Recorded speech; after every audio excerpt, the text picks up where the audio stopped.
Hace unas horas, el Partido Libertad y Refundación Libre divulgó el documento de absolutismo en Honduras reflejado en el presupuesto 2020, donde anuncia el recrudecimiento de acciones en las calles hasta consumar un paro nacional y elecciones limpias en el país. El planteamiento divulgado el domingo por el coordinador general José Manuel Zelaya Rosales cuestiona fuertemente en temas jurídicos, económicos y sociales a la actual administración del Partido Nacional. Zelaya confirmó que Libre intensificará la organización, movilización y estrategia de lucha como práctica de lecciones aprendidas en las elecciones del 2013 y 2017 con exitosas alianzas sociales y políticas con las que se ganaron las elecciones, pero se robaron el poder, lo que nunca más debe ocurrir. Estamos preparados para evitarlo. También busca un gran acuerdo nacional con sectores económicos, sociales, políticos y religiosos que desemboque en un frente amplio que desplace al gobierno actual y cambie el sistema dominante por excluyente. La estrategia política de Libre incluye la consulta popular, el referéndum revocatorio, voto electrónico, identidad con huella dactilar, sistema de transmisión transparente, evitar el desplazamiento de delegados electorales, integrar órganos electorales nacionales y locales y parar el tráfico de credenciales. En destreza económica, el presupuesto general 2020 quebrantó normas constitucionales, por lo que la bancada de Libre votó en contra.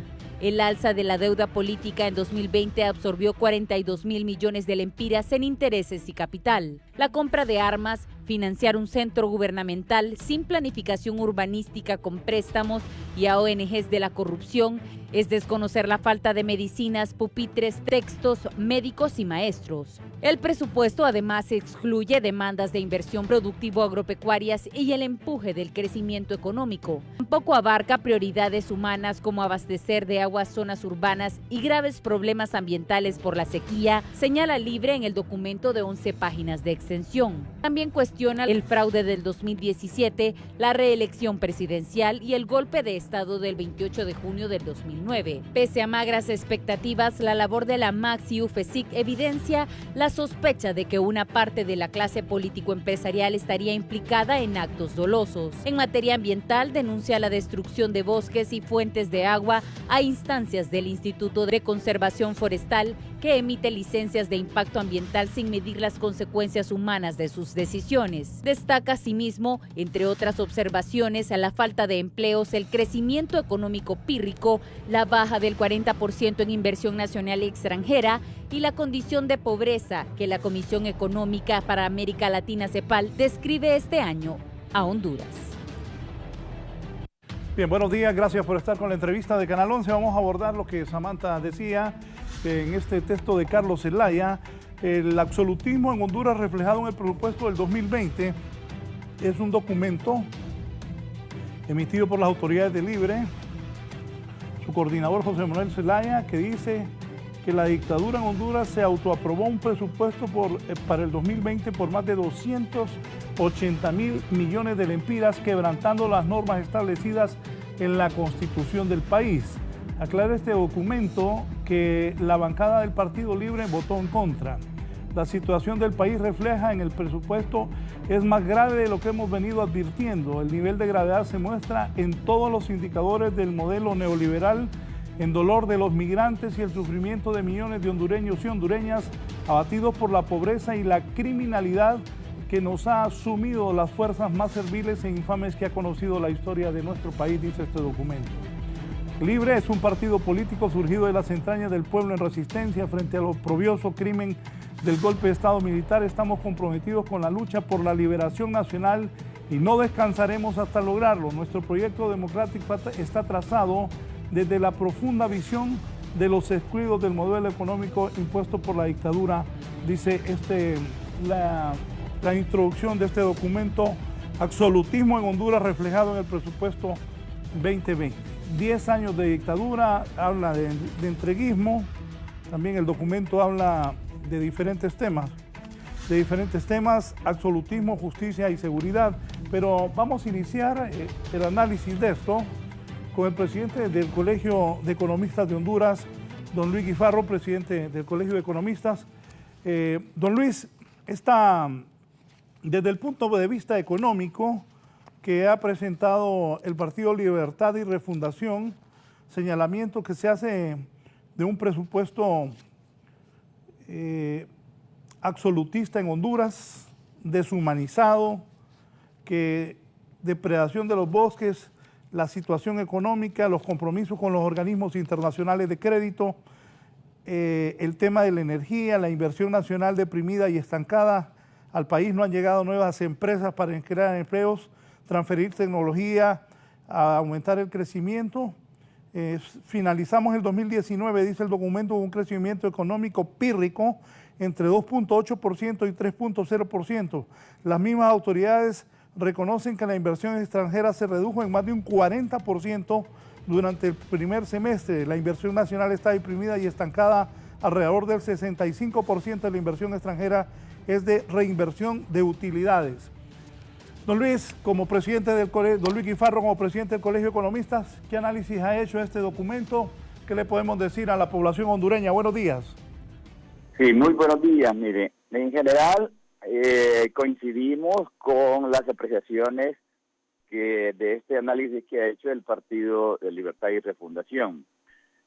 Sin embargo, quisiéramos puntualizar en que el tema más crucial para la economía hondureña en cuanto al ritmo y es decir, al nivel de inversión que se ve en el país, es decir, más que todo nos vamos a referir a la inversión privada, porque la inversión pública de alguna manera pues se ha mantenido en mejora de infraestructura, pero donde sí hay problemas es en la inversión privada, y como usted ya lo ha indicado, es decir, no tenemos nueva inversión y básicamente lo que tenemos en el país es reinversión de utilidades. La nueva inversión se estancó, es decir, solo en el sector de maquila se dieron alrededor de unos 300 o 400 millones como nueva inversión, pero no es suficiente para poder resolver el problema de las oportunidades de empleo que se deben de dar en el país para que el hondureño mejore su condición de vida.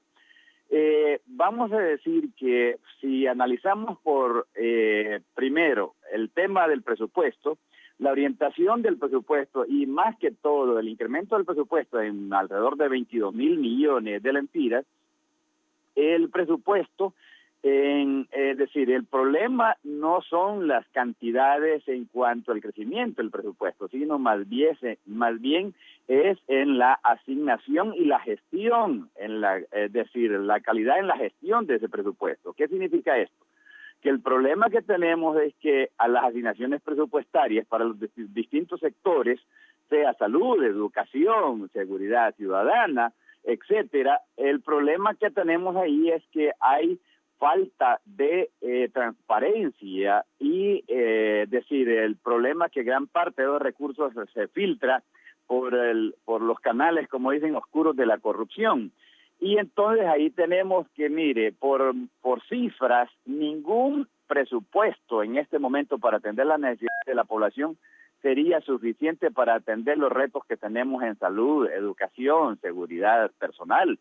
De manera pues que ahí pues cualquier cantidad de que podamos decir de que se incremente el presupuesto, el problema es básicamente en la gestión de ese presupuesto, que no hay transparencia ni rendición clara de cuentas. Como ya se sabe, todos los bienes públicos que el Estado produce, el costo de esos bienes es demasiado elevado porque ya tiempo se ha dicho, si solo analizamos en salud, el costo, digamos, de una jeringa que puede andar en un lempira, se lo venden al Estado en 8 o 10 lempiras, entonces ya solo usted tiene un principal indicador. Bueno, eso en cuanto al presupuesto, que debe siempre priorizarse los sectores de salud, educación, seguridad personal. Es decir, vemos que es decir, las medidas de política pública que ha adoptado el gobierno orientando recursos para que supuestamente destinados al agro, pero para que se gestione por un ente como las Fuerzas Armadas que no tienen ni las competencias necesarias para poder realizar proyectos en el agro, pues vemos con mucha preocupación eso.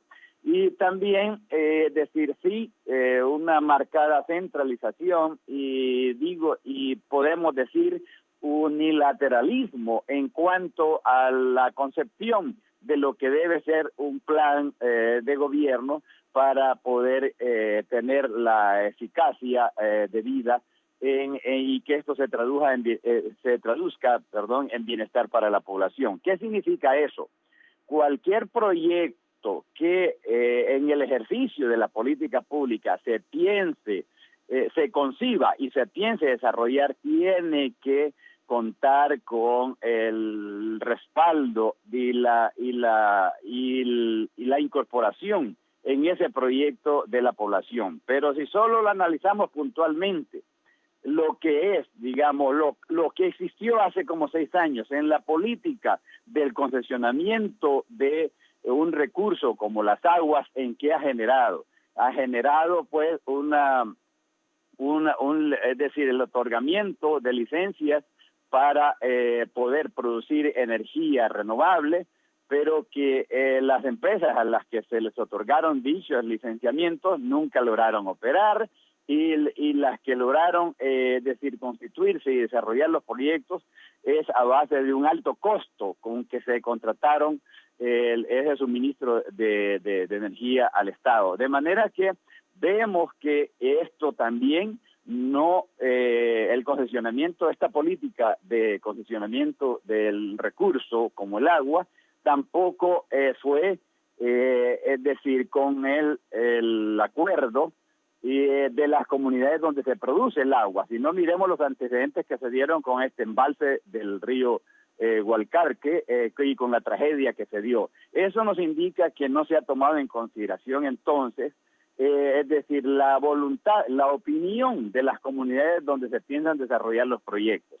Y ningún proyecto, es decir, que concibe el Estado en el ejercicio de lo que es una política pública puede tener las mejores perspectivas de éxito si no se cuenta con el apoyo de las comunidades hacia donde se destinan. De manera pues que ahí estamos claros. En los demás indicadores, respecto a más o menos al comportamiento de lo que es el déficit fiscal, el comportamiento del Producto Interno Bruto, con que se espera cerrar en el 2020, es decir, lo que es el déficit de la administración central, es decir, lo que son las cifras macrofiscales, macroeconómicas y en general, pues más o menos la expectativa es que cerremos con los indicadores similares para el 2019. Pero el problema es que con una tasa de crecimiento de entre 2.8 a un 3%, no logramos reducir pobreza en el país, que es el principal azote que tenemos y el principal reto que tenemos como sociedad para mejorar las condiciones de vida de la población hondureña. Necesitamos, en consecuencia, que haya más inversión, y ahí sí hay un problema serio, porque de acuerdo con los indicadores que produce el Banco Mundial, el clima para hacer negocios, pues no hemos mejorado. Hay problemas con la corrupción, hay problemas con los trámites, hay problemas con los costos de producción que torna a la economía hondureña en una economía que no compite con el resto del área. Si no, miremos el problema que se ha anunciado al inicio de este año con el crecimiento del costo de la energía, el problema que se da allá con el conflicto entre Irán y Estados Unidos, que ya disparó el 4%, arriba del 4% el precio del Brent. Entonces eso se va a traducir en un crecimiento y en una subida pues de los costos de los energéticos, que se trasladarán irremediablemente o inevitablemente a los precios, y volviendo pues más problemática la situación de la por sí afectada economía de los hondureños. En general podríamos decir que este panorama representa bastante sombrío para la situación de nuestro país, y siempre hemos dicho, Honduras es muy vulnerable a esos shocks externos por el lado de la oferta, y el principal que avisoramos que se está dando es el problema que está originando, digamos, allá en la zona de de Oriente Medio, es decir, con este tema del conflicto entre Estados Unidos e Irán, y que obviamente va a impactar en este principal recurso estratégico que es el petróleo. Sobre este conflicto de Estados Unidos e Irán, ¿qué podemos esperar los países de Centroamérica y especialmente Honduras? Pues sí, eso es lo que le estoy diciendo. Si ya con el anuncio de una escalada, digamos, de conflicto entre Estados Unidos e Irán, ya el precio del Brent se ha incrementado, es decir, en un 4%, entonces lo que vamos a tener aquí es precios siempre sostenidos hacia la alza en el petróleo. Y hay que entender lo siguiente, que cuando usted tiene el precio del petróleo alto, esto se traslada al costo de producción y ante incrementos de los costos de producción usted va a tener precios más altos en el mercado. De manera pues que a precios más altos implica disminución de la calidad de vida del hondureño. Y si usted entonces asocia ese hecho de precios más altos que afectan la calidad de vida hondureño, entonces, y por otro lado, no se generan las fuentes de trabajo para mejorar esa condición de vida, entonces tiene un cuadro usted bastante complicado, porque el problema que sigue afectando la economía hondureña es la baja inversión que no genera las oportunidades de trabajo para que el hondureño mejore la calidad de vida aquí en su país y no tenga que emigrar con los riesgos que eso implica, es decir, para la familia hondureña y la condición personal de los migrantes. En lo que es, hace unos minutos usted habló, en este presupuesto aprobado para el año 2020, no incluye las demandas de inversión en el sector productivo agropecuario que podría permitir, dice el documento, una mejora en las condiciones de vida. También el desangramiento provocado por la deuda pública que afectará a 5 generaciones y solo en 2020 nos obliga a pagar 42 mil millones de intereses y capital al sector financiero. El despilfarro y la ineficiencia en el financiamiento por los bancos, con el aval del Fondo Monetario Internacional al costo del empobrecimiento del pueblo. Cada vez que el régimen anuncia un acuerdo con el Fondo Monetario, solo debemos esperar cosas más terribles para nuestras familias y nuestras vidas. ¿Qué piensa don Luis Guifarro? Mire, en este tema ya estamos viendo que en la fiesta que se dio y que se está dando por parte de la gestión pública de haber concebido una estrategia que para poder, y para mantener una tendencia de gasto creciente, se ha hecho básicamente vía endeudamiento. Este endeudamiento que ocurrió en el pasado y está ocurriendo en el presente, lamentablemente no se tradujo en en un bienestar para la población. ¿Y qué debemos entender por eso? Fundamentalmente un endeudamiento, para estos países en vías de desarrollo, debe ser fundamentalmente para el desarrollo de infraestructura. Pero ¿qué pasa? Mucho de ese endeudamiento se ha filtrado por los canales de la corrupción y en consecuencia, al no haber invertido bien esos recursos de ese endeudamiento que ha ocurrido en el pasado y que ha ocurrido en el presente, si no miremos muchos proyectos que se han truncado. Usted tiene ahí, cómo está básicamente trazado por una arteria principal de Tegucigalpa, ese hecho bochornoso del Trans 450, que ya incluso se está pagando, pero que un proyecto que no se tradujo en bienestar para la población, porque eso finalmente no produjo el bien público que es el transporte para la población y ustedes ya está pagando la deuda. Como ejemplos como esos se pueden señalar, es decir, proyectos que están dentro de la estrategia de la coinversión bajo el esquema de alianzas APP, alianzas público-privadas. Entonces, usted tiene que básicamente gran parte del endeudamiento que ha adquirido el país, en que ha ocurrido el país y que actualmente ocurre, lamentablemente no se tradujo en desarrollo de proyectos que mejoraran la calidad de vida del hondureño. Y entonces se enfrenta ahora con una realidad que está destinando de recursos limitados del país más de 42.000 millones, casi los 43.000 millones para el pago del servicio de esa deuda. De manera que destinar estos recursos en esa magnitud del presupuesto, francamente esto pues constituye un freno para poder destinar recursos estratégicos y estos limitados recursos hacia el impulso de proyectos que se traduzcan en bienestar para la población. Es decir, miramos con preocupación, y cuando estuvo aquí la misión del fondo, que realmente, se orientaba hacia que se iba a dar un informe del beneplácito sobre las medidas que se estaban desarrollando, y realmente vino en un momento en que mirábamos un poco de agitación en el clima político del país, y básicamente esta visita, juntamente con lo que se vino a decir también acá por parte de la directora de la CEPAL, la Comisión Económica para América Latina, que el país se está caminando y que las perspectivas eran halagadoras.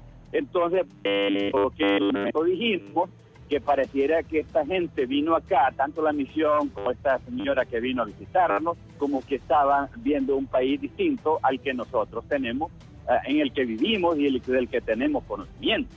Si no, miremos con qué perspectivas arrancamos para el 2020.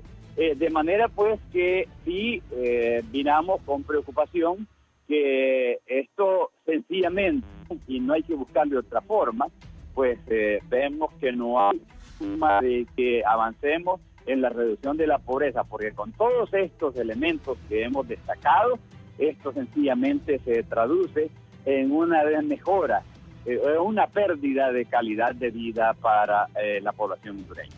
Y sobre estos datos de la CEPAL, que como usted dice, la señora habló al parecer de un país que no era Honduras. Estos datos, en el 2009, la deuda ascendía, de acuerdo a la CEPAL, a menos de 3.000 millones de dólares. En una década, dígame si son correctos estos datos, en una década la deuda ha sido cuadruplicada y, de acuerdo con el informe oficial, ronda los 12.000 millones de dólares, sin considerar el endeudamiento aprobado por el 2020, que según el Foro Social de la Deuda Externa es mucho mayor una vez que se incluyan las sumas por deuda flotante no reportada. Para tener una idea comparativa, con los 42.000 millones destinados a pago de intereses y capitales aprobados para el 2020, podríamos duplicar el presupuesto asignado a salud y educación. ¿Es cierto esto?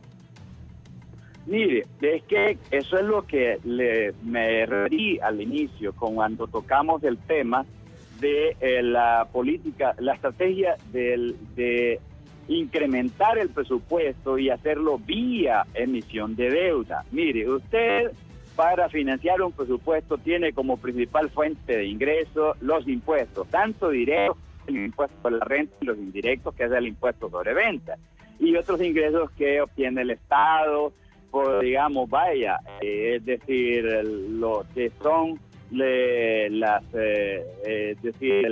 concesionamiento y los vía ciertos bienes, como la cuestión de los aeropuertos, extracción de minas. Entonces son otros ingresos que tiene el Estado. Pero estamos viendo que como estos recursos son limitados para el Estado, entonces todo el incremento del gasto público se ha hecho vía endeudamiento. Gran parte pues de ese incremento del gasto se ha hecho endeudamiento.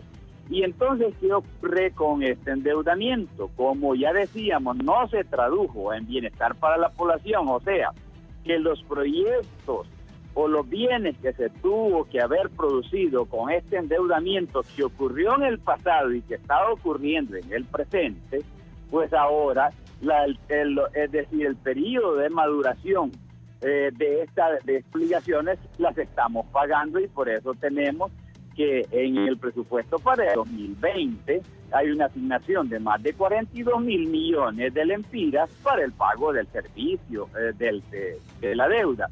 Y es cierto, esto, como ya se dijo, de una deuda que se ha triplicado desde mediados de la década del 2000, de la década del 2000, entonces el problema es que se visualizó como para estar privilegiando programas de transferencias monetarias condicionadas, lo que es bono de 10.000 en su momento, ahora que le han dado otra denominación, la bolsa solidaria y otros proyectos, entonces se ha hecho o se han financiado vía endeudamiento. Todo esto ha configurado una deuda que ya está arriba de los 12 mil millones de dólares, y en consecuencia, pues, el costo de esa deuda, hoy en día tenemos que destinar todos estos recursos a los que ya nos hemos referido para poder enfrentar el pago del servicio de esta deuda,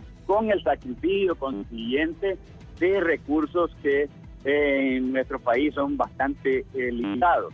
Por eso le digo, y vuelvo a repetir, la deuda en que incurrimos, y estamos incurriendo en el presente, de no haber utilizado en forma eficiente esos recursos, porque no, ya le he dado como ejemplo patético el problema del Trans 450, y como eso podemos sacar una lista de incontables proyectos donde se destinaron recursos que hoy los estamos pagando y que no se tradujeron en bienestar para la población.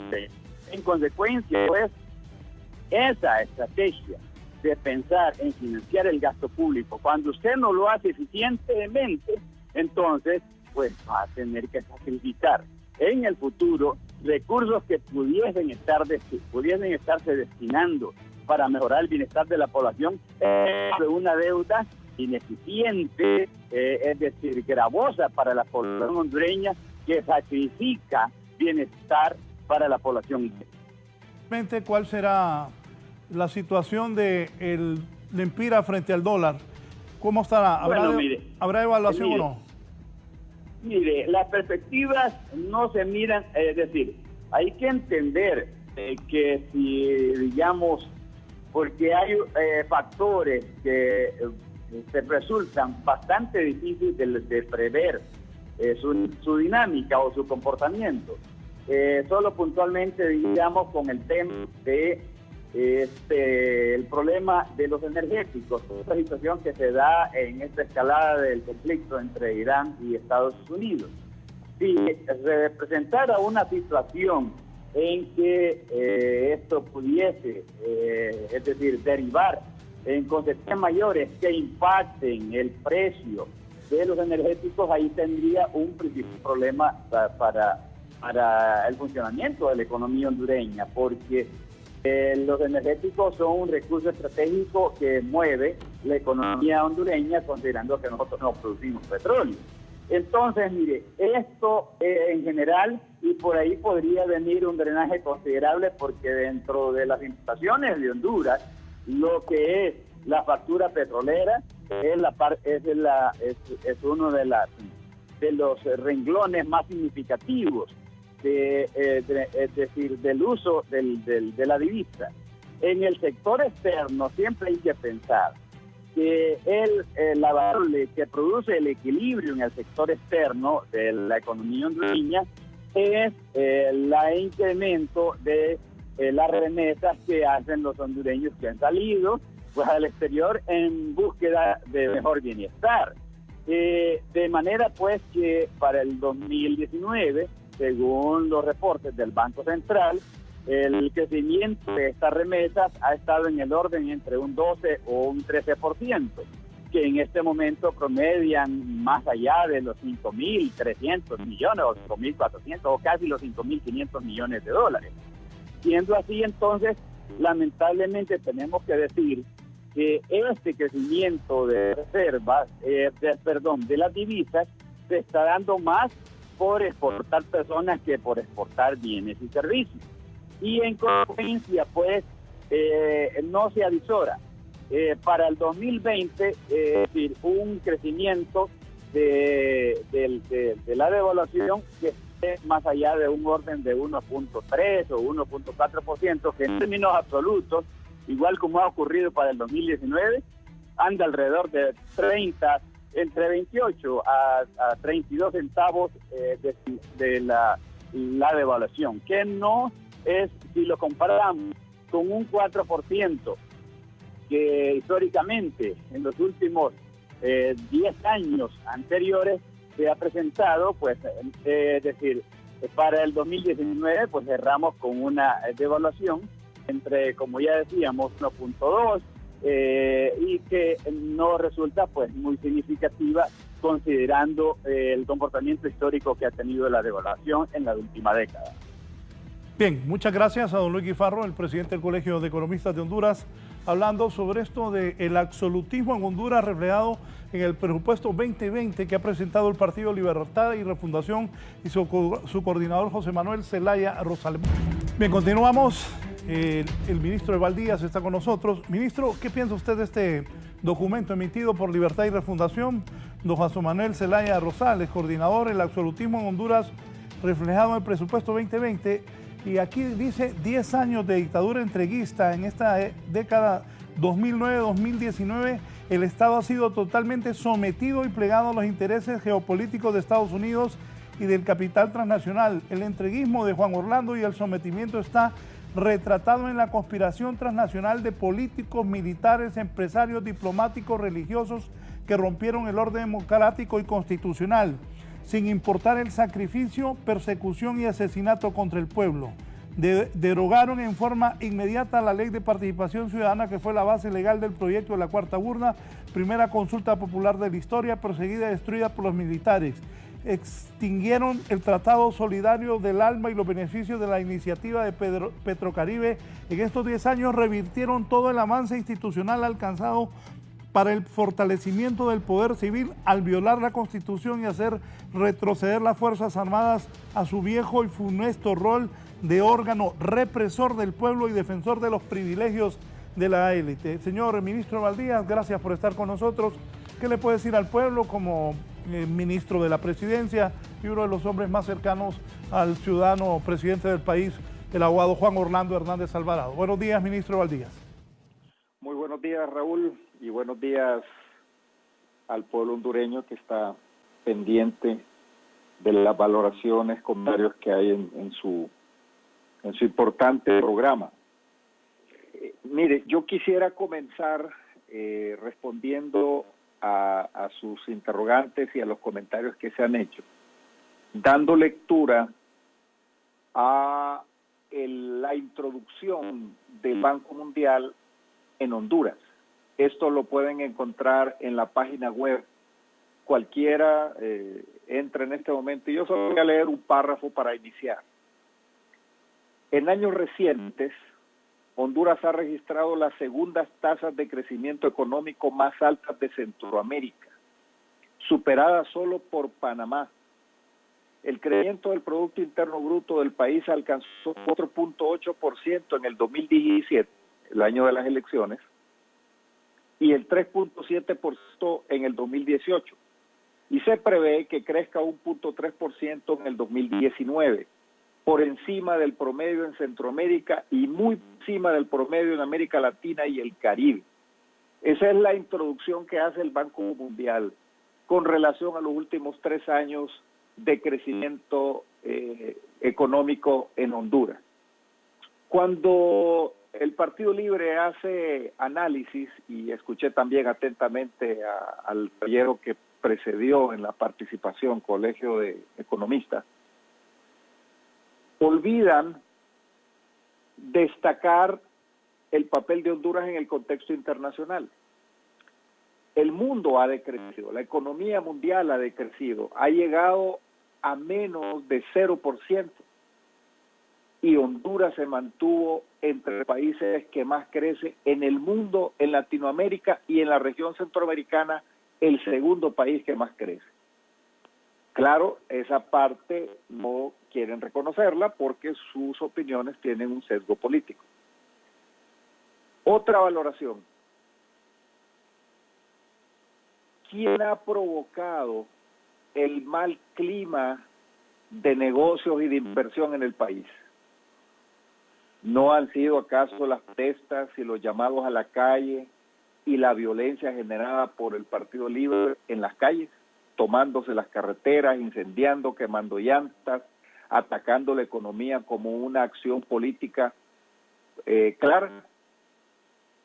Ha sido el Partido Libre el que ha atacado la economía nacional. Ha sido el Partido Libre el que se ha dedicado a boicotear la economía, afectando especialmente a los pequeños. ¿Quiénes fueron los que anarquizaron después de las elecciones del 2017 al no reconocer los resultados? Nunca pudieron probar el fraude famoso. Ellos hablan de fraude y nunca lo pudieron probar ni ante la Unión Europea, ni lo reflejaron en los momentos que tuvimos en el diálogo de Naciones Unidas. Nunca pudieron llevar las famosas actas que mostraran el fraude. Fue un discurso que montaron para generar violencia e inestabilidad en Honduras, dañando la economía. Y esa es una agenda política. Entonces, no pueden hablar y no deben hablar de condiciones económicas y de buen clima de negocios si ellos son los que salen a incendiar las calles y ellos son los que salen a generar un clima de desestabilización política en el país. Así que Honduras ha estado sometido, en cierta manera, a ese boicot económico que ha generado el Partido Libre. Y luego, imagínese usted, todos recordamos que el único gobierno que trabajó sin un presupuesto aprobado fue el gobierno del presidente Zelaya. Ni siquiera mandó presupuesto al Congreso Nacional de la República. Entonces, claramente es una posición política y trata de olvidar estas acciones que hemos mencionado, en las cuales ellos son responsables del mal clima de negocios que se ha provocado porque ellos tienen con Salvador Nasralla esa agenda de boicot a la economía nacional. Luego, en lo que tiene que ver con la agenda internacional, Raúl, bueno, evidentemente el presidente Zelaya y su partido tienen un alineamiento con Venezuela, con Irán.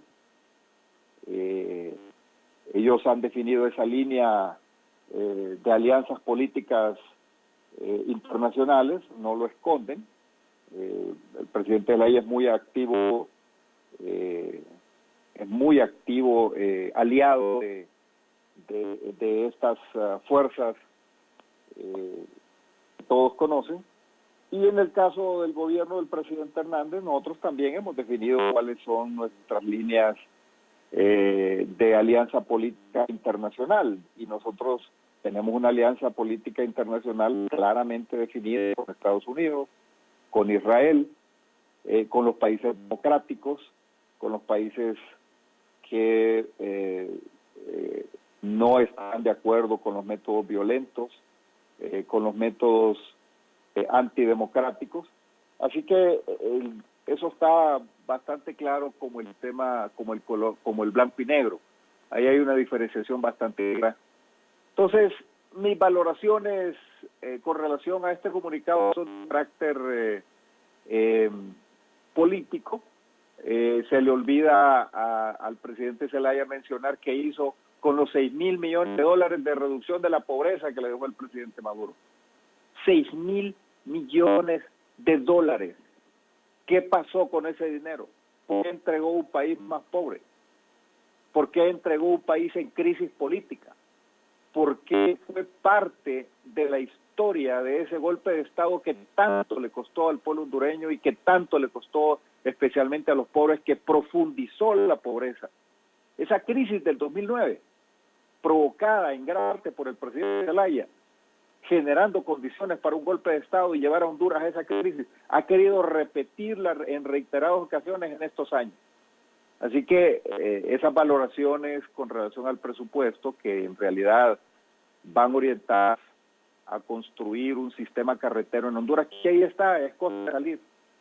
Y las carreteras que aún no están terminadas ya están en proceso de construcción. Por ejemplo, de aquí a Danlí, las carreteras de Occidente ya están en proceso de construcción. Él fue presidente y no arregló las carreteras de Olancho hasta que llegó el presidente Juan Orlando Hernández, le tuvo que ir a arreglar las carreteras de su departamento, que él siendo presidente no pudo arreglar, nunca pudo construir las carreteras. Todos deben acordarse el viacrucis que significaba ir de Tegucigalpa a Catacamas. Hoy, yo me imagino que el presidente Zelaya viaja riéndose por esa carretera que construyó el presidente Hernández. Entonces, ahí es donde se ven las obras, ahí es donde se ve la inversión pública. Obviamente, Raúl, hay mucho que hacer. Obviamente, si nosotros tuviéramos la suerte de tener una oposición política que haga propuestas, que critique lo malo del gobierno, que señale los desaciertos del gobierno y que haga propuestas, sería mucho mejor. En vez de estar llamando a la agencia, en vez de estar llamando a los paros, en vez de estar boicoteando la economía, haciendo sufrir a los más pequeños, aliándose con más y pandillas, como lo hace Salvador Narrala, para ocasionar caos en el país. Entonces, si nosotros tuviéramos una oposición política democrática, responsable, haciendo propuestas, sin duda alguna Honduras avanzará, porque esto no es solamente un tema de responsabilidad del gobierno. La oposición política es parte también del sistema, así como las demás cosas y opiniones que, aunque uno no comparta, en una democracia uno tiene que tolerar, uno tiene que admitir a veces que otro tiene razón.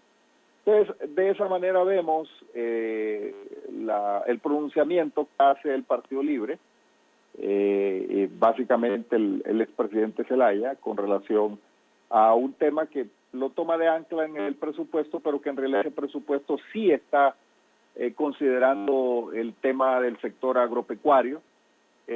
Muy probablemente nosotros vamos a tener alrededor de, solo en este primer trimestre vamos a abrir líneas para la palma, para el sector banano, para el sector café. Nosotros esperamos que haya por lo menos unos 4.000 a 5.000 millones de lempiras destinados para estos tres importantes sectores del país.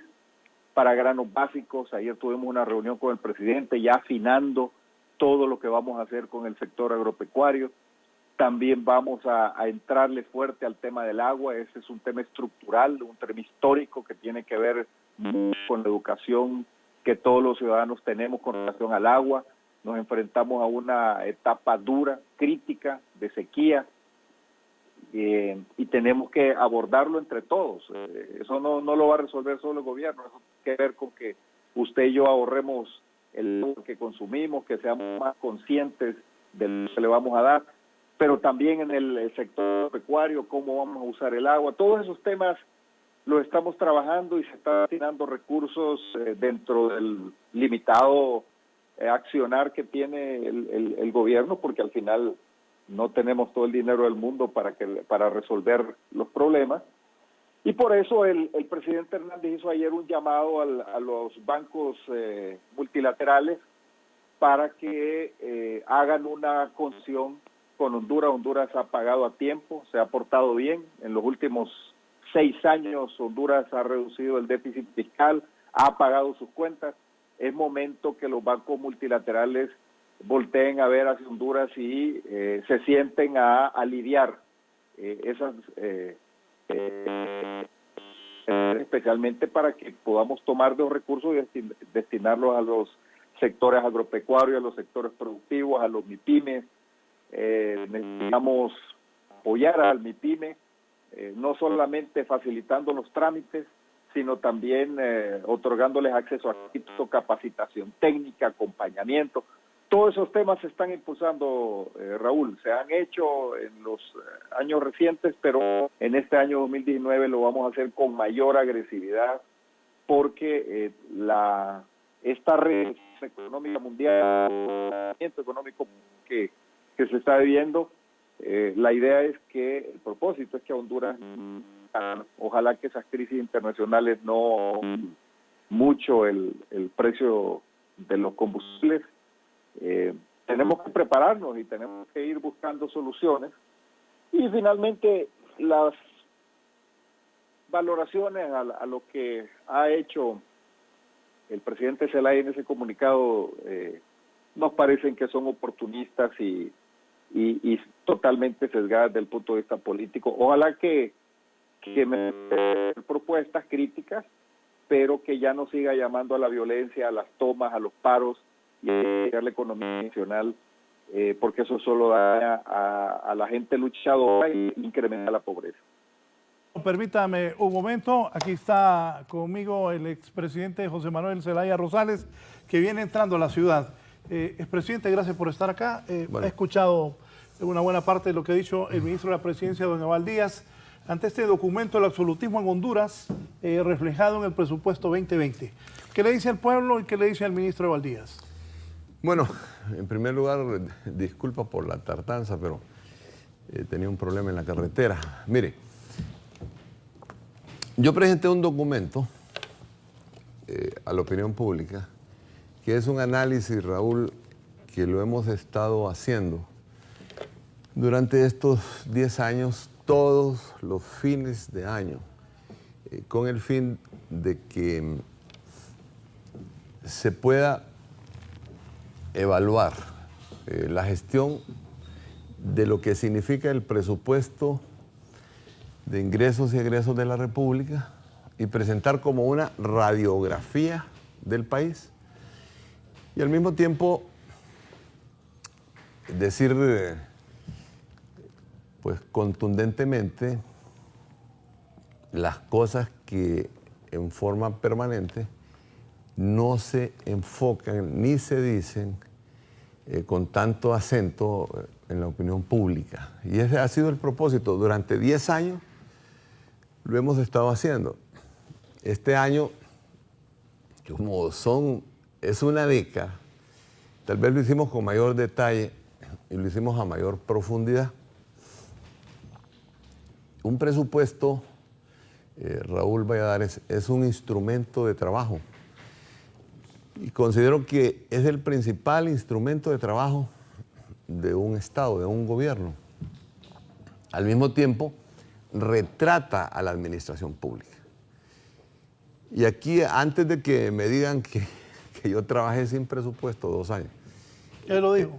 Permítame aclararlo, porque esa fue una propaganda que la inició el golpismo como preparatorios actos para dar el golpe de Estado. Eso no es cierto. Nosotros aprobamos el presupuesto 2008 con respecto al 2007, o sea, el 2006 se aprobó presupuesto, 2007 se aprobó presupuesto, 2008 se aprobó un presupuesto por el Congreso Nacional. Todos los años se aprobaron.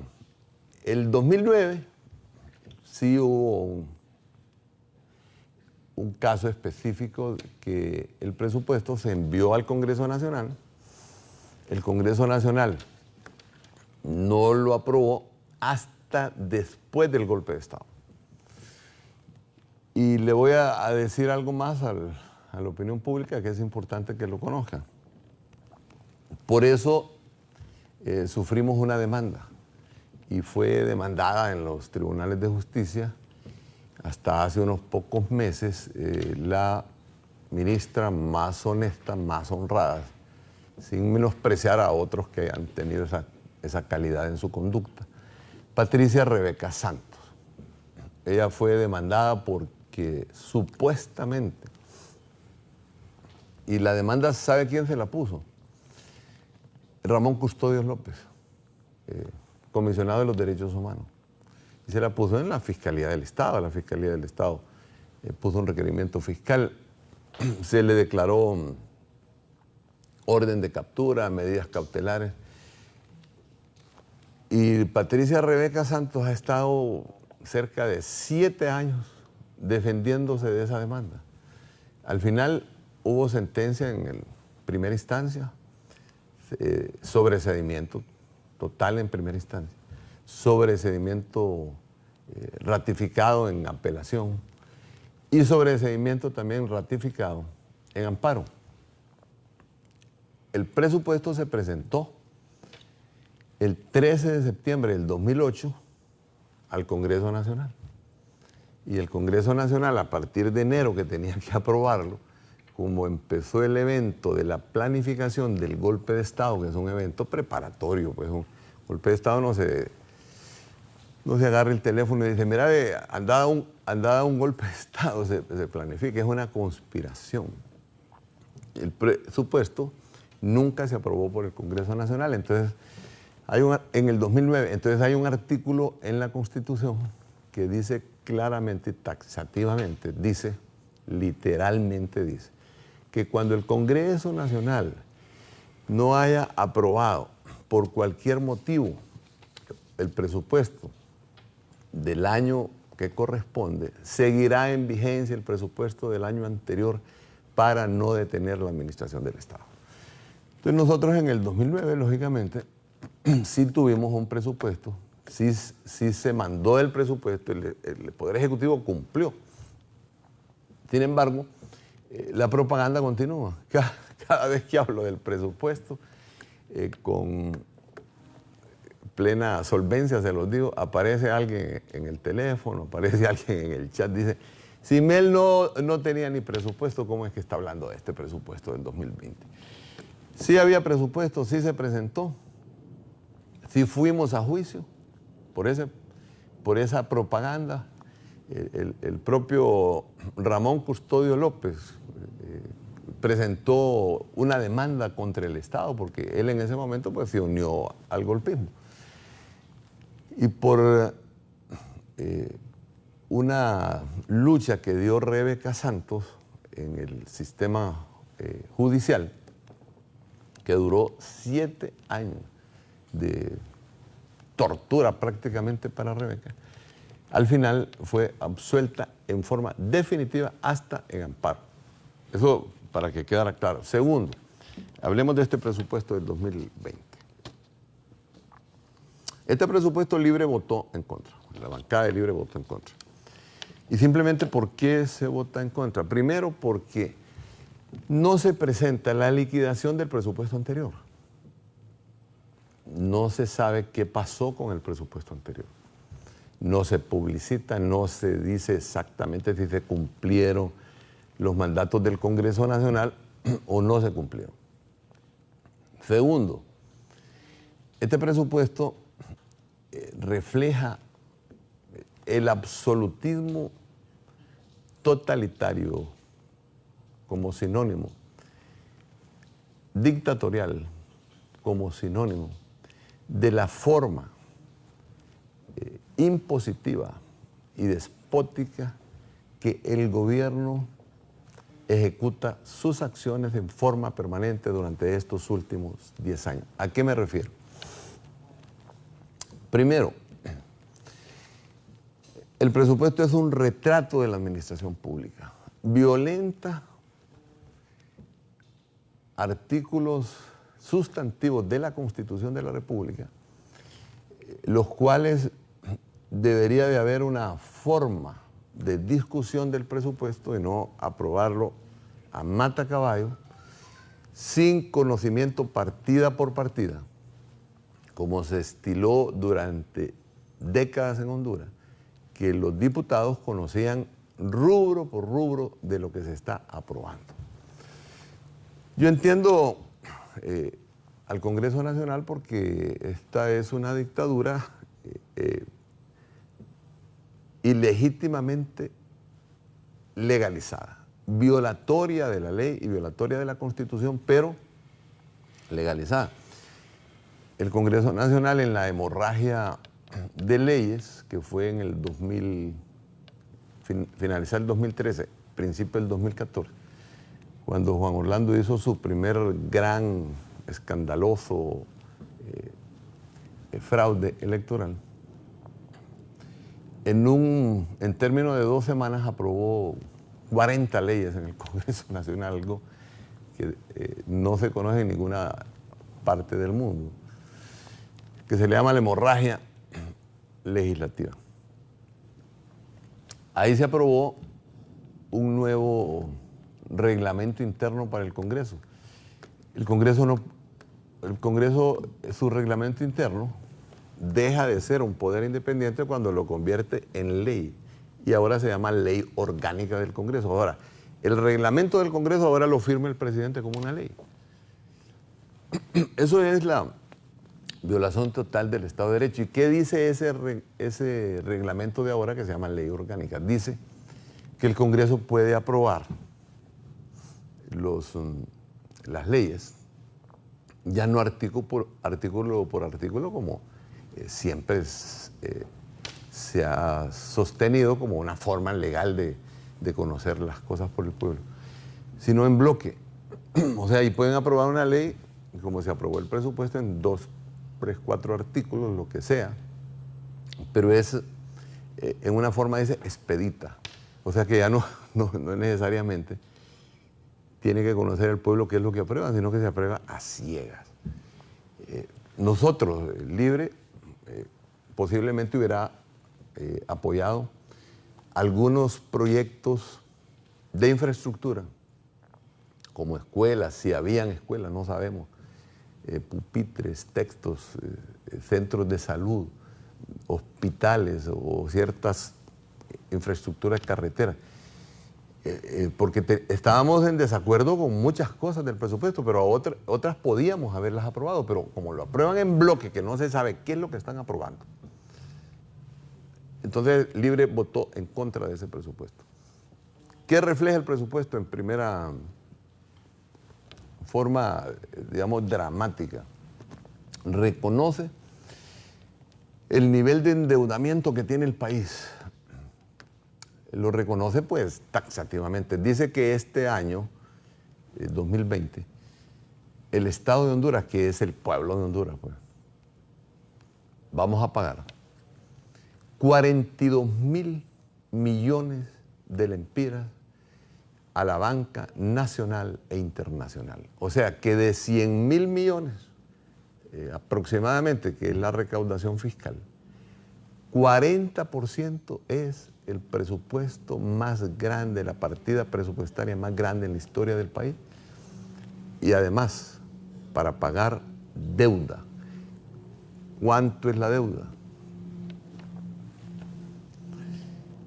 La deuda, según el Estado, ronda por el orden de 12.000 millones de dólares. Cuando a mí me sacaron, eran 3.000 millones de dólares lo que debía el país. 3.000. En 10 años, el Estado reconoce que han cuadruplicado la deuda. O sea, viven de crédito, viven de hipotecar el país, viven de afectar 5 generaciones que vendrán, que quedan hipotecadas para el resto de sus vidas.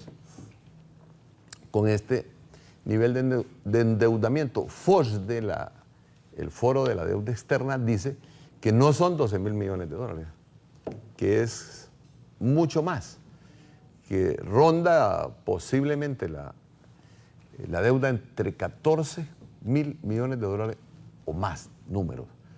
Quiere decir que posiblemente no lo han cuadruplicado, lo han quintuplicado. En resumen, sobre la deuda, Raúl, debemos de estar totalmente claros nosotros, el pueblo hondureño, que el golpismo que sigue en el gobierno, pues se ha convertido en una dictadura absolutista, vive a través del crédito de la banca nacional e internacional en forma constante, lo que nos dice a nosotros, hablando siempre de la deuda,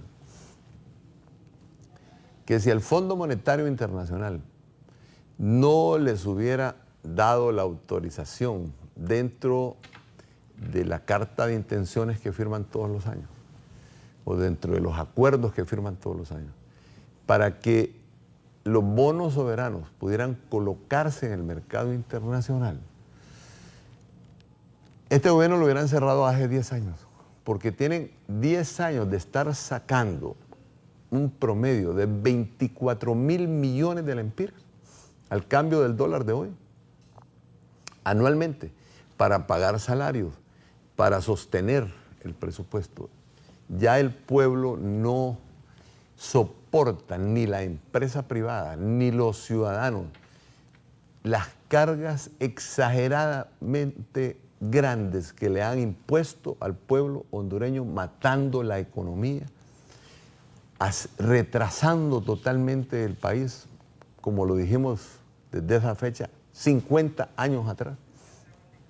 Y hoy tienen al país, al gobierno, de rodillas ante la banca nacional y la banca internacional. Eso solo es del rubro de presupuesto. Aquí hay mucho más análisis. Sí, deme un minuto. Señor ministro, ¿qué piensa de lo que dice el expresidente Zelaya, usted como ministro de la presidencia, y el hombre más cercano al presidente Juan Orlando Hernández? Sí, Raúl, bueno, saludo al expresidente Zelaya. Sé que él se incorporó tarde al programa por temas logísticos. Mire, obviamente aquí hay la construcción de un discurso político. Él hace su papel, el papel de la oposición política, y va a hablar bien del gobierno. Eso sería pedirle pera al olmo. Solo que no es exacto en las cosas que dice. A él se le olvida mencionar cuál es el déficit fiscal que tiene actualmente el gobierno, el país. Y también cuál era el déficit fiscal que había en su gobierno. Eso es muy importante. Esa referencia el presidente Zelaya no la ha mencionado. Honduras, como lo leí en la primera participación, es el segundo país en Centroamérica que más crece económicamente, después de Panamá. Es decir, Honduras crece más que Guatemala, más que Nicaragua, más que Costa Rica, más que El Salvador. Y está entre los países que más crecen en la región latinoamericana. Lo que pasa es que son tiempos difíciles para el mundo y especialmente para la región latinoamericana. Escuché al señor que estaba mencionando, enojado con la señora de CEPAL, que vino y que reconoció que en materia económica el gobierno ha hecho bien las cosas. La deuda pública no es pecado. La deuda pública es un recurso al que los países acuden para desarrollar sus proyectos de infraestructura. Es como cuando usted tiene una casa. Si esa casa le cuesta 1 millón o 500,000 lempiras, usted no tiene ese dinero en la bolsa. Usted va a ir a un banco, va a dar una prima, y entonces el banco le presta y usted paga bien. Ahora, el banco le hace un análisis si usted puede o no puede pagar ese préstamo.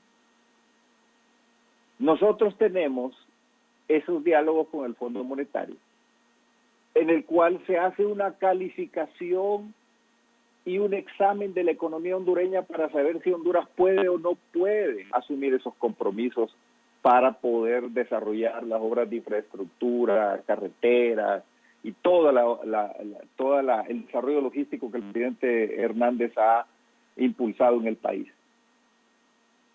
Pero Honduras está pagando a tiempo.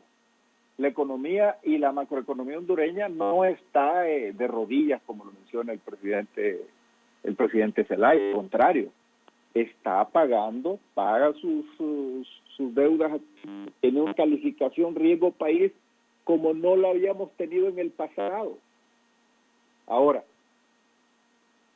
hay un elemento importante. Yo concuerdo en que creciendo a 3%, 3.5%, no vamos a salir de la pobreza. Para salir de la pobreza tenemos que crecer a 5%, para arriba. En el 2017 llegamos casi al 5%. Nunca antes habíamos crecido a esa tasa. Pero con una oposición política violenta, que habla de comandos insurreccionales, que habla de anarquizar el país, que sale a quemar llantas, a paralizar la economía, a tomarse las carreteras y que llama permanentemente al caos, al desorden, no habiendo quedado satisfecha esa oposición con la experiencia del 2009, cuando nos llevaron a esa crisis política, con ese golpe de Estado en la cual participó el presidente Zelaya, y vimos cómo se profundizó la pobreza y se perdieron 6,000 millones de dólares de reducción de la pobreza. Sería bueno que el presidente Zelaya, que está ahí, le expliqué al pueblo hondureño qué hizo con ese dinero, porque la pobreza no se redujo, no llegó a los pobres ese dinero. Hoy tenemos el programa Vida Mejor, estamos haciendo viviendas como nunca se había hecho, más de 25,000 viviendas nuevas construidas en el gobierno del presidente Hernández.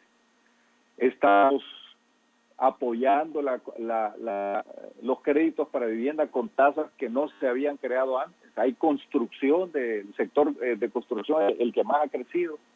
Entonces, claro, si a mí me pregunta como hondureño, ¿está usted satisfecho? No, no estoy satisfecho. Yo creo que podemos hacer más. Contento, no, yo quisiera que Honduras crezca a tasas de 6-7% anual, por lo menos, para salir de la pobreza. Solo que necesitamos una oposición política que salga, que debate, que denuncia, que señale los errores del gobierno, pero que haga propuestas, no que llame a la violencia, no que llame a la toma de carreteras, no que llame a anarquizar el país, no que llame a votar el gobierno y dar golpes de Estado, porque eso da mal ejemplo y da mala señal y ahuyenta la inversión nacional y la inversión extranjera.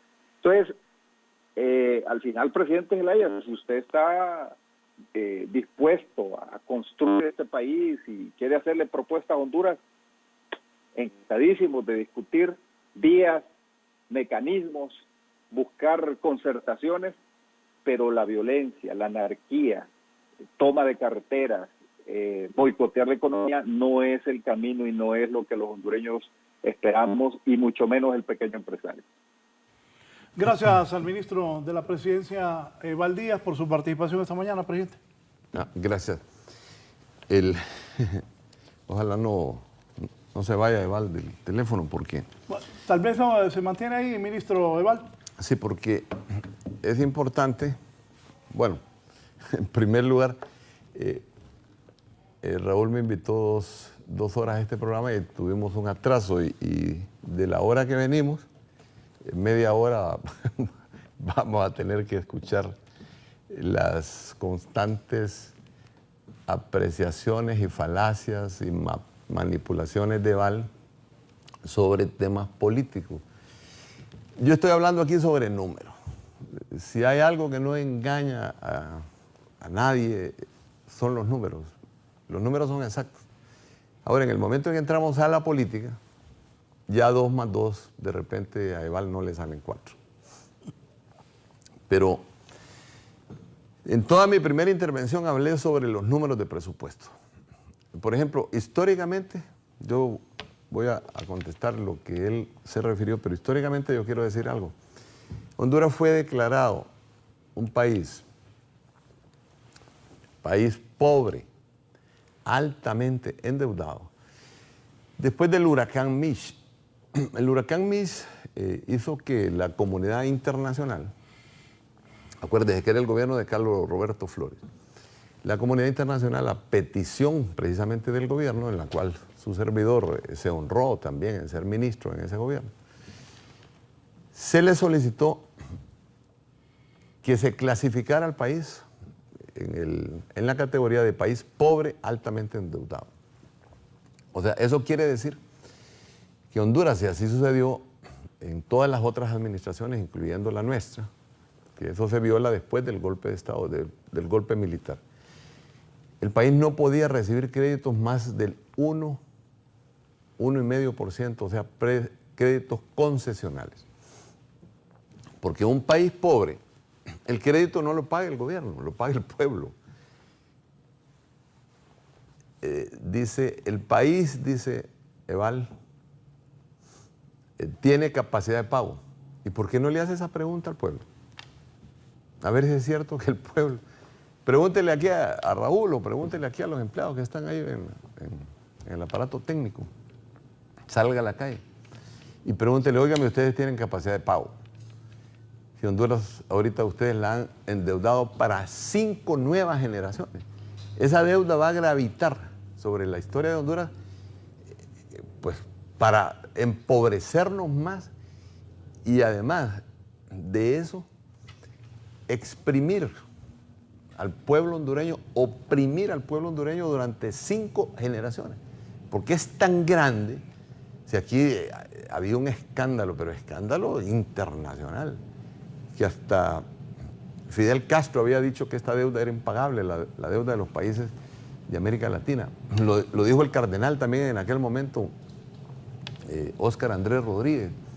Toda la sociedad, porque debíamos $5.000 millones.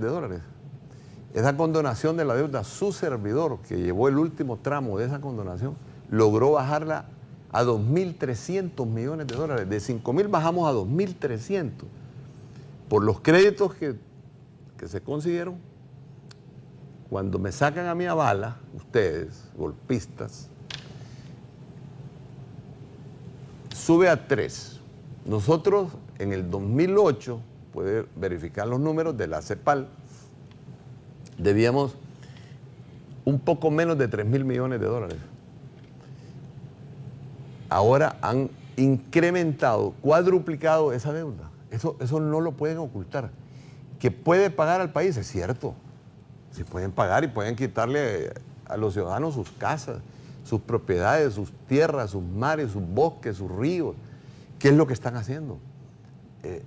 Ha disminuido en forma tan dramática el nivel de vida de la gente con la devaluación de la moneda, con el pago progresivo del endeudamiento, aunque ustedes han llevado al país, que la economía la tienen de rodillas. Ese crecimiento de 2.8 programado para finales de 2019 a 3%, que dice el ministro que es más alto, dice, que los otros países. Mire, hay un dicho popular, ministro, que no se lo quiero decir con todas las palabras, pero dice: mal de muchos, consuelo de bobos. ¿Cómo nos vamos a conformar nosotros que ocupamos un crecimiento como su servidor lo tenía, de más de 6 puntos en forma constante, permanente, para poder reducir la pobreza? Porque cuando el crecimiento es menor que la pobreza, entonces sube la desigualdad permanentemente. Suben los pobres, suben los miserables, sube la violencia, sube la corrupción. Bajo crecimiento, mayores niveles de miseria, de violencia, de corrupción, de migración afuera de Honduras, como un principio de este capitalismo global en que ustedes nos han matriculado con el modelo neoliberal explotador que oprime las economías y que tiene la gente en la calle en Chile, en Colombia, en Haití y aquí en Honduras. 10 años tiene la gente de estar protestando contra la dictadura, contra el golpe de Estado y contra la ineficiencia, sumada a los altísimos niveles de corrupción y a los altísimos niveles de involucramiento en narcotráfico, como se ha demostrado en los últimos años. Entonces, cuando yo estoy hablando de números, ahora le contesto alguna de sus insinuaciones falaces, mentirosas. Ya le dije, el déficit fiscal, ¿por qué no comparamos los déficits fiscal año por año? ¿Sabe cuánto fue el déficit fiscal nuestro en el primer año, 2006? 1%. Fíjese bien, el déficit fiscal más bajo de la historia, posiblemente, no solo de la historia de Honduras, sino de la historia de muchos cientos de países. El déficit fiscal de 2006, muy bajo para nosotros, igual fue el de 2007 y el 2008. El 2009, háganse cargo ustedes, golpistas. Ustedes que votaron un gobierno democrático con las armas, que destruyeron al Partido Liberal, un partido histórico, un partido que significaba las grandes milicias eternamente jóvenes de las grandes reivindicaciones de Honduras, lo destruyeron al tomar las armas los militares y al usar el lawfare, o sea, usar el sistema judicial como un sistema de criminalización en contra de las propuestas que el poder ciudadano tenía en el desarrollo de este país. Con toda solvencia se lo digo, revise CEPAL, Banco Mundial, Banco Interamericano de Desarrollo, Fondo Monetario Internacional.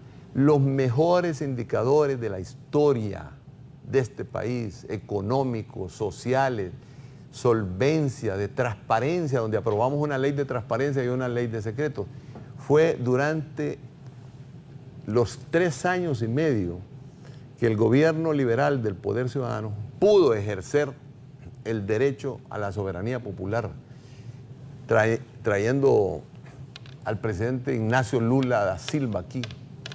Primera vez que un presidente brasileño venía a un país de Centroamérica y escogió, bueno, a petición nuestra, Honduras. El presidente de Venezuela, Hugo Chávez Frías, el comandante eterno de la Revolución Bolivariana, con la Alternativa Bolivariana para las Américas, el proyecto más solidario que haya existido en Honduras, el ALBA, con Petrocaribe, trayendo petróleo concesional, donde teníamos los precios más baratos, más bajos de toda Centroamérica en combustible, donde subsidiábamos la energía eléctrica a más de 600,000 familias pobres que no pagaban luz eléctrica. Ustedes los oprimen con ese presupuesto, ustedes los asfixian con ese presupuesto. Claro, qué lujo decir, Honduras puede pagar, pero agréguele el pedazo, a costa del sacrificio de millones y millones de personas que hoy se mueren de hambre, que no tienen medicinas en los hospitales, que no tienen escuelas, centros de salud, pupitres, que no se les aumente el salario a los trabajadores y a los obreros, más bien se le devalúa la moneda. ¿Cuánto han devaluado la moneda, ministro? La moneda nosotros la dejamos en 19 lempiras, no devaluamos nunca, y eso nos costó un pleito con el Banco Mundial, perdón, con el Fondo Monetario y con los Estados Unidos. El hecho de no querer favorecer grandes transnacionales a través de la devaluación, ustedes han cedido. Ustedes cedieron a cambiar las leyes de este país para formar una dictadura. Petición que me la hicieron a mí a través del Plan Colombia. Ustedes se arrodillaron ante los Estados Unidos. Ustedes le han entregado el país entero. Cambiaron la Constitución. Cambiaron las leyes. El Estado garantista, el Estado que se funda para defender los derechos del pueblo. El Estado no se funda para oprimir los pueblos. El Estado no se funda para, ni se crea el Estado para prohibir las protestas. Es todo lo contrario. Los dueños del país son esos. Son los de abajo, son los descamisados, son los oprimidos, son los marginados, son los excluidos de este modelo cruel y despótico que ustedes dirigen. Esos son los dueños de Honduras. No son ustedes, ustedes no tienen soberanía. La soberanía reside en el pueblo. Y el pueblo crea un Estado para que lo proteja. Y han cambiado todas las leyes. En el canto falso de que están persiguiendo la delincuencia, cuando ya se demostró todo lo contrario, que las principales conexiones del crimen organizado precisamente están en el Estado, y que el Estado es titular en muchos casos de corrupción y de crimen organizado, como el caso Pandora, como el caso del saqueo del Seguro Social. Cuando el Estado se crea porque el pueblo decide, el propietario de la nación, que es el pueblo, no son los poderosos, no son los ricos, no son los militares, no es el Congreso, no es la presidencia. El propietario de una nación es el pueblo no es una entelequia, el pueblo no es un concepto abstracto, ahí está sufriendo todos los días, metido en esas montañas, metido en los rincones más grandes del país, en los barrios marginales. Ese pueblo crea el Estado y crea sus leyes. Así, en la democracia liberal, se defendieron los derechos del pueblo. Ustedes han cambiado la Constitución de la República.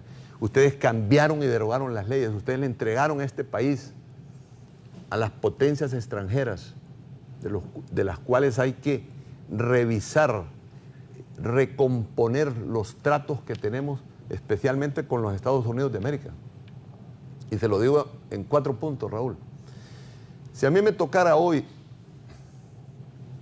decir cuál es el principal problema de Honduras, además de lo que ya mencioné, pobreza, corrupción, miseria, implicaciones en narcotráfico, además de la ineficiencia en forma permanente de estar mintiendo y adulterando las cifras y manipulando en los medios de comunicación, además de usar las leyes para perseguir, para espiar, para simplemente criminalizar la protesta y criminalizar a sus enemigos. Además de eso, además de aprobar un presupuesto a matacaballo que no representa ni los problemas de la producción, ni los problemas que tenemos con el agua potable, ni la destrucción del medio ambiente que está sucediendo. Además de eso, si a mí me dijeran, ¿cuál es el principal problema de Honduras? El entreguismo de esta dictadura para sostenerse en el poder, para que Estados Unidos les venga a avalar los fraudes como ha venido la propia encargada de la embajada, coronel Heidi Fulton, a ponerse al par de los magistrados del Tribunal de Elecciones y decir, vengo al conteo de nuevas 5,000 actas para robarse las elecciones. ¿Dónde ha visto usted una embajadora de un país metida en un tribunal de elecciones avalando 5,000 nuevas actas que vinieron violadas en los carros de los militares? Que vinieron violadas las bolsas electorales, como lo dice la OEA, que se fue 640 veces, se cayó el sistema de cómputo en el Tribunal de Elecciones. Después de que han hecho todo eso, simplemente para perpetuarse en el poder a través de las armas, de la fuerza, de la imposición, del cambio de leyes. Si a mí me preguntan, después de todas esas barbaridades que tienen este país de rodillas, sufriendo, especialmente las clases mayoritarias que viven en estado de pobreza, yo le voy a decir cuál es el principal problema. Es el entreguismo de Honduras, el entreguismo de esta dictadura a los intereses y a los planes, a las prácticas de una potencia extranjera en el país. 4 puntos, Eval. 4 puntos.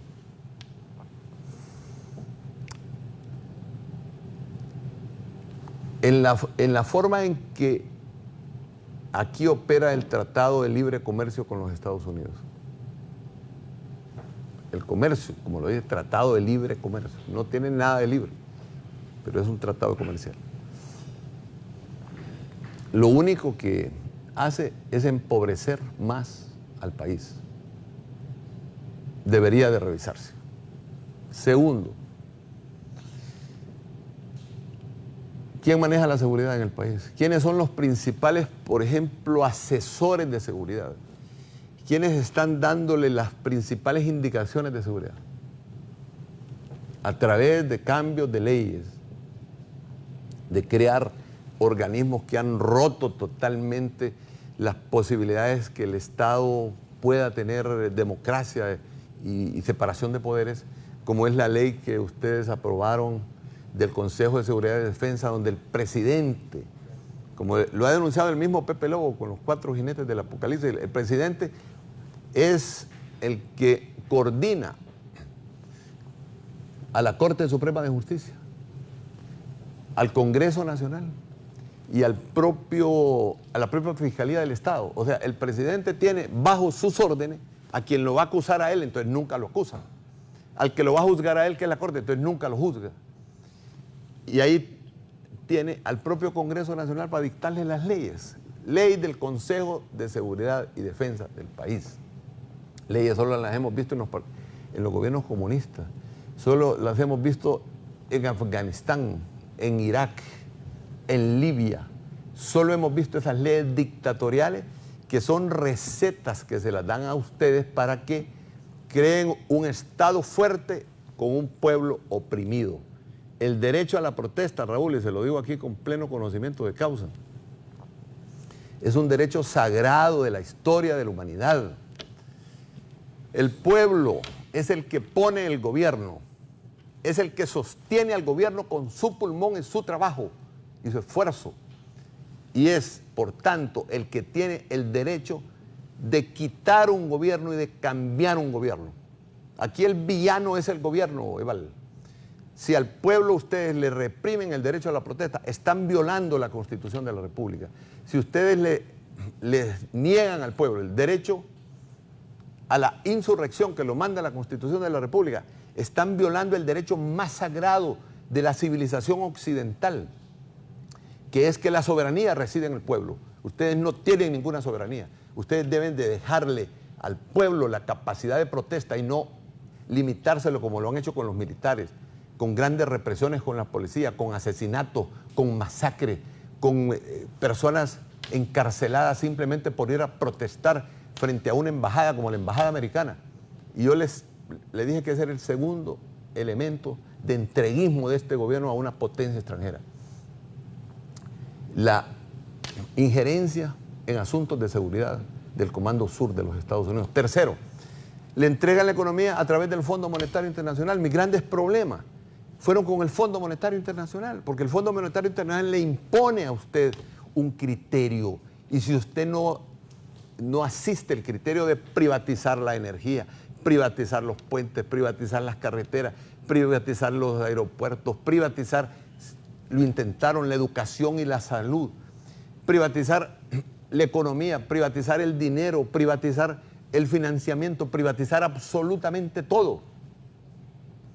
Como decía aquella mexicana, si no privatizan su familia porque eso es lo que les falta, privatizarla, pero así como están las cosas en este país, si pudieran privatizar el aire, han privatizado el agua, las montañas, las concesiones, las mineras, absolutamente todo, han entregado el país lo tienen de rodillas, la economía está en lo más bajo de su momento. La empresa privada está pidiéndole que le quiten esa gran cantidad de tributos que ya no la hacen competitiva ante toda la sociedad. Cuarto, nosotros tenemos un tratado comercial con Estados Unidos, tenemos un tratado militar con Estados Unidos, tenemos un tratado migratorio. ¿Dónde está la defensa a ustedes de los emigrantes? Si guardaron silencio cuando el presidente Donald Trump, con una política racista en contra de la migración, que es un derecho humano, ustedes guardaron silencio cuando nos cancelaron el TPS, cuando nos han reprimido fuertemente a los emigrantes en la frontera, y los emigrantes van con derecho a buscar su familia, porque tenemos 1 millón de hondureñas y hondureñas en los Estados Unidos, y la gente va a buscar su familia y lleva sus hijos, sus nietos en los brazos, y ustedes han sido incapaces de defenderlos. Más bien se unieron a una petición del presidente Donald Trump, diciéndole que Honduras era un país seguro para que mandara emigrantes capturados, terroristas de otros países. Más bien se han unido a la política represiva de Estados Unidos en contra de la migración. ¿Con qué objeto? Con que le sigan autorizando los créditos para seguir hipotecando y vendiendo de rodillas este país. Entonces, ¿qué maneja Estados Unidos aquí? La justicia, claro. Abrieron la Constitución.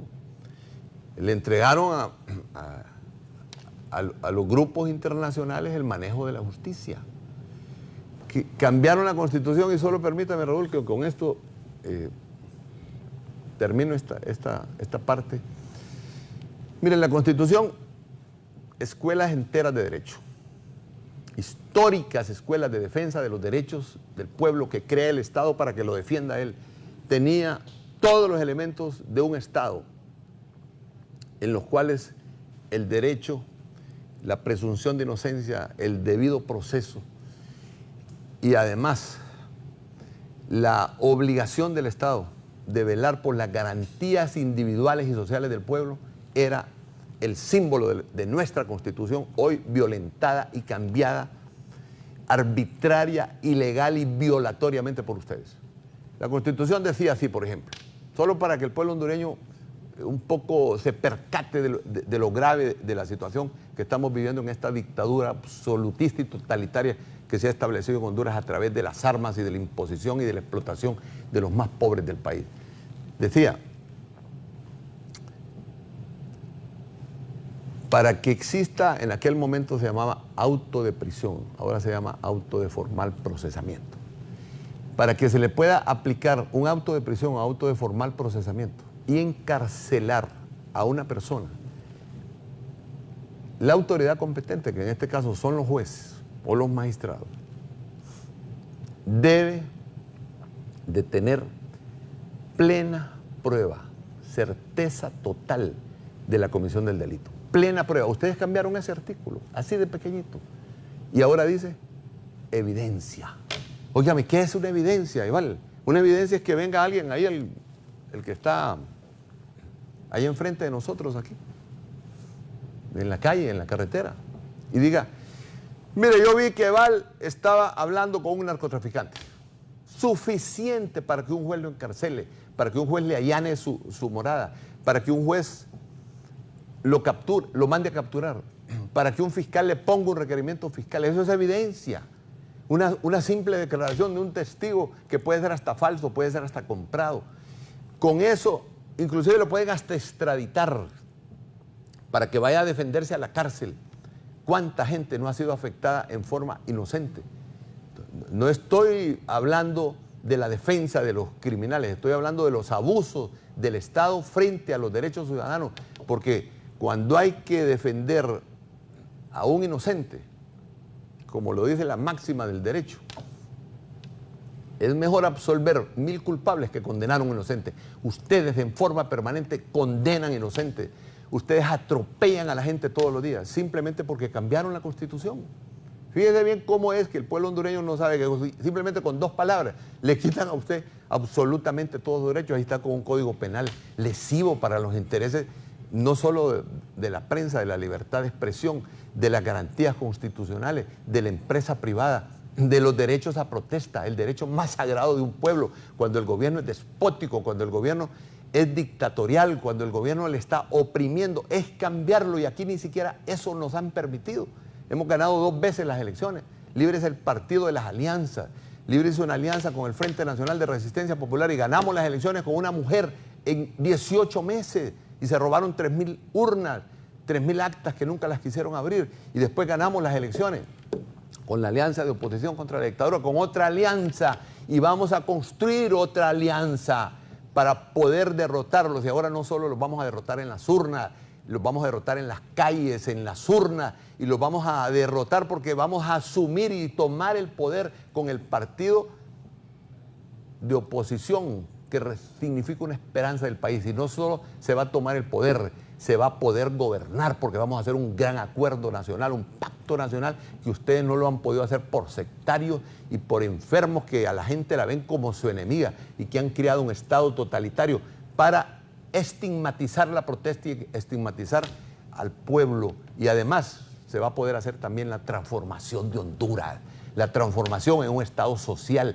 en un Estado que nos devuelva las garantías a todos los seres humanos que vivimos en este país, a todos los que habitamos en este país, y que nos sintamos seguros en un país donde haya libertad, donde haya respeto a la justicia y donde no se siga abusando, especialmente con el entreguismo a las potencias internacionales, de la economía, de la seguridad, de la justicia, de la ley, como ustedes lo han hecho. Juan Orlando Hernández lo único que está haciendo ya es repartiendo el bono 10.000. Este país se lo manejan los extranjeros y lastimosamente por eso lo tienen de rodillas. Bien, lastimosamente solo me quedan 10 minutos. Voy a darle 5 al ministro Val y 5 al presidente del Haya para cerrar el programa. Pero, ministro, usted me dice cuándo pueden, si se ponen de acuerdo y si consideran, pues yo con gusto los invito acá. Ministro, gracias por participar y sus conclusiones y reacciones ante lo dicho por el expresidente José Manuel Zelaya Rosales.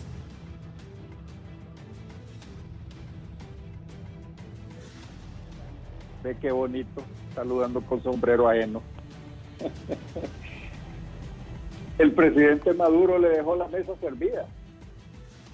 Un país sin deuda. La deuda, en vez de pagársela a los multilaterales, tenía que invertirla en los pobres. Por eso se llamaba estrategia de reducción de la pobreza. 6.000 millones, nunca en la historia de Honduras, desde su creación hasta el día de hoy, nunca un gobierno ha tenido tanto dinero a disposición para combatir la pobreza como la tuvo el presidente Zelaya cuando fue electo en el 2006. Nunca, pueblo hondureño, ningún gobierno en los ya casi 200 años de independencia ha tenido tanto dinero en las arcas del Estado para combatir la pobreza como lo tuvo el presidente Zelaya, y mire cómo dejó al país sumido en la más grande crisis política, social y económica, generando un golpe de Estado. Porque el presidente Zelaya es parte de los golpistas, porque él provocó ese golpe de Estado. ¿Y quién sufrió con ese golpe de Estado? Los pobres. ¿A quién afectó ese golpe de Estado? ¿Qué se perdió? Fuentes de empleo. Se perdió competitividad. El país quedó incomunicado internacionalmente. El país no podía exportar. Nos llenó de vergüenza a los hondureños ese episodio del 2009. Nos sentíamos avergonzados por ese episodio tan bochornoso de ese golpe de Estado y esa crisis política en la que nos vimos inmersos. Entonces, imagínese usted, ¿qué hubiese pasado si se hubiesen invertido 6.000 millones de dólares? Solo póngale la pluma, 6.000 por 24. ¿Cuántos millones? ¿Cuántas obras? Bueno, no hizo ni la carretera de Olancho, pues. Claro que Tuvo le que hicimos. hacerse la Juan Orlando Claro Hernández. claro que le hicimos. La carretera que hoy va a Catacama, la carretera que sale hoy hasta Trujillo, tuvo que ser Juan Orlando Hernández el que la hizo. Entonces, presidente Zelaya, ahí está el dinero. Hizo. Ahí están las El carreteras. 5% hizo Juan Ahí Orlando. está la Todo lo demás lo hizo inversión. Pepe Lobo y su servidor. Y Honduras está, es cierto, no estamos creciendo como quisiéramos. Yo eso sí lo aspiro a que crezcamos Al un fin. 7, 8, 10% si es necesario para salir de la pobreza.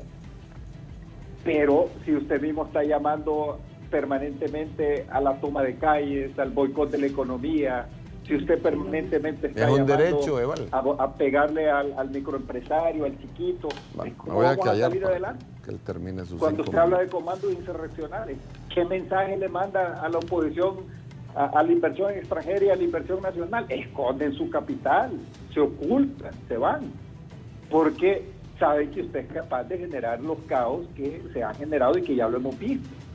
Entonces, este es un tema que la construcción de Honduras nos toca a todos.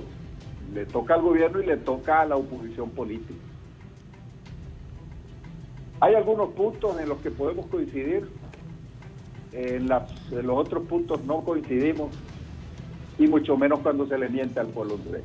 En eso no vamos a coincidir. Ya acabaron los 5 minutos. Nosotros aspiramos a seguir trabajando especialmente para romper las barreras históricas que impiden al pequeño empresario tener acceso a crédito. Tenemos una injusticia todavía del 100% de los recursos, solamente un 3% va para los MIPYMES. Eso tenemos que romperlo. Esos esquemas de exclusión financiera y social tenemos que romperlos. Estamos en eso, estamos trabajando. Los resultados 5 minutos, ahí, Eval. a pesar de las dificultades de la economía internacional, a pesar de tener una oposición política que permanentemente llama a la violencia y a tumbar al presidente, a tumbar al gobierno. Pero bueno, esto es la democracia. Ya se pasaron los y, 5 minutos. Gracias, Raúl, gracias pueblo hondureño Bueno. por esta oportunidad. Muy bien. Gracias, ministro. Vamos a finalizar con el presidente Zelaya. Bueno, mire, nosotros no tenemos ningún diálogo con el Poder Ejecutivo. Lástima que no se pueda tener ningún diálogo con el Poder Ejecutivo. Libre se ha negado a tener un diálogo con el Poder Ejecutivo porque simplemente es un poder usurpador de la Presidencia de la República. Y no fuera eso tanto, que fuera usurpador de la presidencia, porque habría que establecer un diálogo para que se salga, pues, para que se vaya, porque el problema en Honduras es precisamente el gobierno. Es decir, toda la protesta que habla Eval es para sacar al gobierno. El país quiere que se salga este gobierno. Y tiene hasta una canción, Macario Mejía, ya me voy de mi país, es para afuera que vas. Entonces, yo creo que nosotros no tenemos un diálogo con el Poder Ejecutivo, solamente con el Congreso sí tenemos un diálogo. Precisamente por los atropellos permanentes en la forma de mentir y de cambiar las cosas, y el cinismo, que aunque el propio jefe del Estado nos manipuló durante los pasados 4 años ofreciéndonos reformas electorales que nunca las hizo. Ahora, con el Congreso Nacional, con el presidente Oliva, hemos empeñado la palabra en hacer transformaciones y reformas electorales. Ya se hicieron el 90% de las reformas estructurales electorales. Ahora faltan reformas democráticas, que es para la democracia del país. Entonces nosotros no tenemos ninguna posibilidad de hablar con el Poder Ejecutivo y con ninguno de sus ministros. Sí deseamos un acuerdo nacional y vamos a luchar por un acuerdo nacional. Yo he planteado un frente amplio para estas próximas elecciones y un gran acuerdo nacional con la empresa privada. Primero hicimos un acuerdo nacional con los movimientos sociales y nos robaron las elecciones. 3.000 urnas se robaron. Después, corrigiendo todo lo que habíamos hecho, hicimos un acuerdo social y político, ya con fuerzas políticas. Se volvieron a robar las elecciones, salió la señora Heidi Fulton, coronel de los Estados Unidos, avalando 5.000 actas nuevas. Ahora vamos o sea, no solo a proponer, sino a tratar de desarrollar un acuerdo nacional económico con sectores progresistas de la empresa privada, social, con los sectores laborales, campesinos y urbanos, y político, y posiblemente con avales internacionales. A eso está caminando Libre. Me alegra que el ministro Eval Díaz ya no le llame, como le dice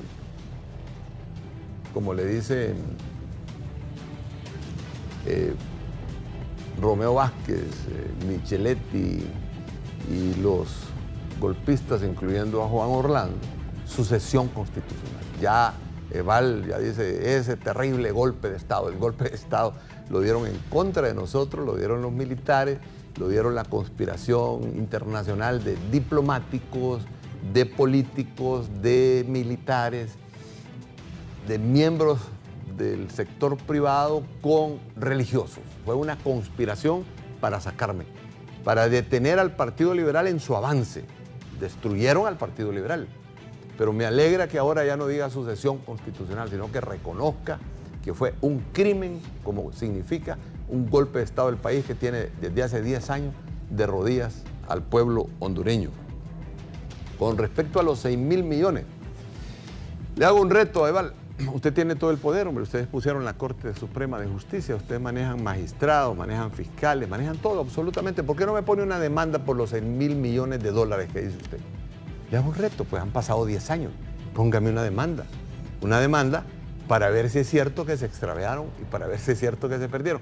Esa es otra de las mentiras, Eval, que usted, como hasta ahora está entrando en este tema de la política, nunca lo vi, ni en el Partido Nacional ni en ningún lado. Usted se ha adoptado las mentiras que fabricaron aquí para dar el golpe de Estado, que siguen circulando en las redes. Todo eso fue una gran campaña. Si hay alguien que cumplió la estrategia de reducción de la pobreza y que logramos reducir la pobreza, el único gobierno que ha logrado realmente reducir la pobreza y que logramos altísimos niveles de crecimiento económico, fuimos nosotros.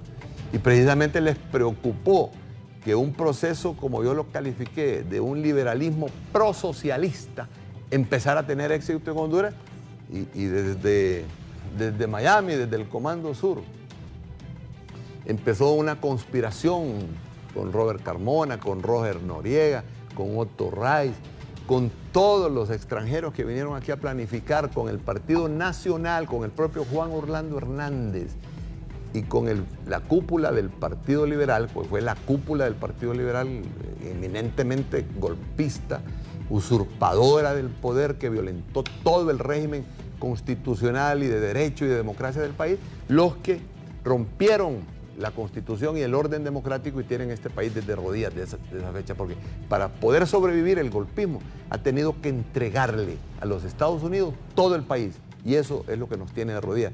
la primera receta que yo le daría a esta sociedad, que le aconsejaría a esta sociedad, que le insinuaría a la sociedad en ese gran acuerdo nacional, es replantear nuestras relaciones con los Estados Unidos, no para pelearse con los gringos. Si los gringos ahorita acaban de asesinar al jefe de una de las milicias más importantes de la lucha de Irán, lo acaban de asesinar en un aeropuerto. Si los Estados Unidos planifican golpes de Estado como el que hicieron contra Salvador Allende, como el que hicieron aquí con Honduras en contra nuestra, porque nos habíamos asociado con el petróleo para traer beneficios a este país, porque son sumamente celosos en su entorno, si planifican invasiones, si planifican guerras, o sea, replantear nuestras relaciones con una potencia sumamente agresiva como Estados Unidos es una necesidad imperiosa. Lo que pasa es que eso no hablan aquí. Nadie dice absolutamente nada. Aquí se llenan la boca diciendo, vamos a perseguir a X y X, seleccionando a través de una justicia manipulada a quienes perseguir. Pero cuando solo persiguen a un corrupto, ocultan la corrupción del sistema. Y eso se lo digo a todos mis amigos que participan en los medios de comunicación. Presidente, gracias. Bueno. En 10 segundos. Mel Xiomara, Jorge Cáliz, Carlos Eduardo Reina, Wilfredo Méndez o Nelson Ávila. ¿Quién va a ser el candidato libre? Mire, le faltaron varios. Nosotros tenemos aproximadamente 10 corrientes que participaron en las elecciones pasadas. Que venga otra corriente, bienvenida. Pueden haber 11, 12, 13 corrientes. Libre va a unas elecciones internas. Y hay que dar todo en estas elecciones internas porque nosotros hemos puesto como una sugerencia. El partido que saque más votos en estas elecciones internas debe de encabezar la próxima alianza que se va a construir con el Frente Amplio en el 2021. Nosotros vamos a un gran pacto nacional, a un gran acuerdo nacional para sacar esta dictadura y establecer la transformación de Honduras, transformación democrática y social de Honduras, que es lo que ocupa el país. Eso nadie le quepa la duda. Gracias, el expresidente José Manuel Zelaya Rosales esta mañana con nosotros. Continúen con Canal 11. Que tengan buen día.